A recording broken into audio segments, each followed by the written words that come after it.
Good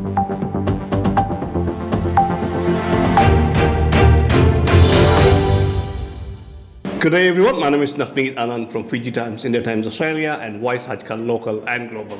Today I'm standing here with Member of Parliament Chris Minns, Leader of Opposition for New South Wales. Welcome to the show. Thank you so much, Navneet. I really appreciate it. I love the show and I love the work that you do, and it's great to be here. So tell me something about your visit to Shri Om Care. Yeah, great to speak to Shri Om Care and Guru Ma and the work that the organisation does. My understanding is that it's been here for decades, but it's really about bringing together the subcontinent community in Western Sydney into one place to celebrate culture and heritage and language, and as a social place for people to get together. And I think that the organisation plays this crucial role in making sure that people don't feel lonely and they feel connected to a community. So I wanted to come, pay tribute to the organisation and say thank you for all the work that you do. Wonderful. And talking about India and Australia bilateral relationships, what's in your plan and vision to do in the next 5 years? Yeah, look, there's a few things. Firstly, we really want to leverage the wonderful expat community that we have in Australia and those that are second and third generation Indian Australian heritage, because we've got the language and we have the culture, we have the business to business links. A lot of it's located in Western Sydney, but I don't think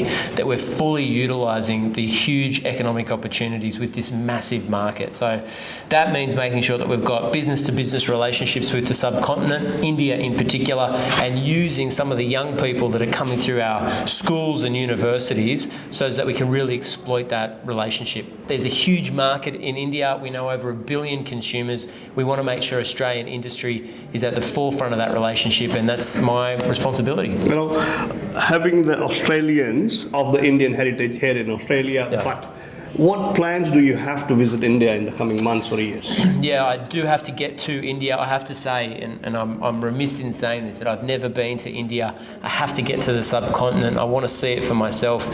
And I think it really puts in perspective where Australia is in the world. Our future is in those trading relationships with our neighbours.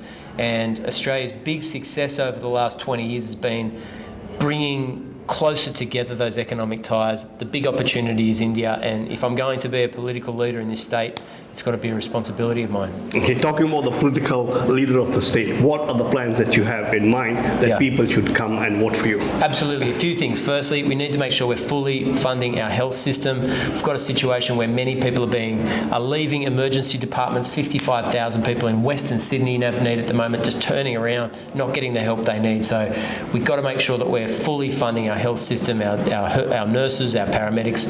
I'm really concerned about education as well, public education. There is a lot of classes that are being cancelled at the moment right throughout the education system because we don't have enough teachers to do this crucial work. Now, Australia, in terms of our standards, is slipping compared to the rest of the world. We need to be competing because, Navneet, we're not competing against Queensland and Victoria, we're competing against mainland China, Korea, Japan, Indonesia. We want Australian school kids to be the best in the world. That means investing in education. You know, talking about the Australian domestic kids here, is yes, definitely we have the plans to push it through. But talking about the international students who are coming to Australia, which is definitely the backbone of the economy, what I could see at the moment, students who have completed their master's degree, the bachelor's programs, have been waiting for the migration to be done. I don't know what state plans will you have to have those students to be given the due respect and reward what they deserve. Yeah, a couple of things. Firstly, a big part of why we've got such cost of living crisis in New South Wales is inflation. Part of that inflation reason is that we don't have enough people to fill out the economy in key sectors right throughout the New South Wales economy because they're not coming to Australia and doing the student studying here, going to university here, and then potentially staying, putting down roots and working in a business or starting their own business.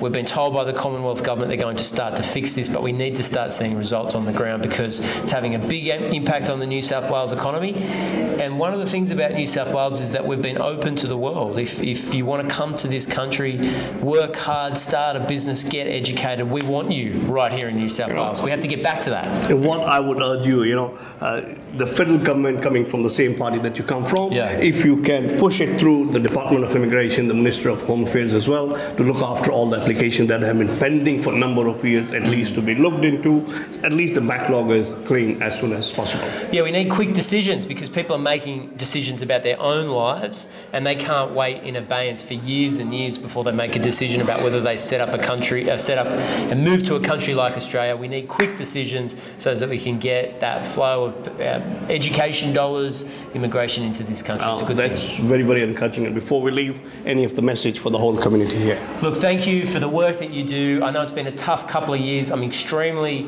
enthusiastic and I guess got a huge opportunity in New South Wales, but we need to make sure that we get the investment right. Love the subcontinent community in New South Wales. It's been the backbone of Western Sydney's economy. I want to be the Premier for all of this state, but in particular those communities, and make sure that we're putting the investment in to get the return in the long run. Thank you so much. Navneet, thank you. You're a good man. Thank you. One-stop answer to your Australian education and visa matters. Gemco Sydney. Dream big, achieve big. VG Times. Be with the times.